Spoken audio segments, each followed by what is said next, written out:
మధ్యధరా సముద్రంలో కిక్కిరిసిన బోటులో ప్రమాదకరంగా ప్రయాణిస్తున్న 130 మంది వలసదారులను ఇటలీ కోస్ట్ గార్డ్ బృందం రక్షించింది.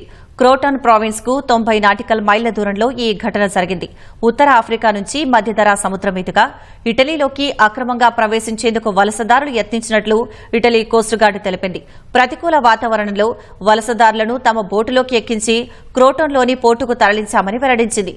130 మంది వలసదారుల్లో 74 మంది పురుషులు, 27 మంది మహిళలు, 29 మంది మైనర్లు ఉన్నారని పేర్కొంది. ఈ ఏడాదిలో ఇప్పటి వరకు 3673 మంది వలసదారులు ఉత్తర ఆఫ్రికా నుంచి ఇటలీలోకి ప్రవేశించారు. ఆఫ్రికాలోని పలు దేశాల్లో కల్లోలిత పరిస్థితుల కారణంగా అక్కడి ప్రజలు చిన్న సైజు బోటుల్లో మధ్యధరా సముద్రం మీదుగా ఐరోపా దేశాలకు వలస వెళ్తుంటారు.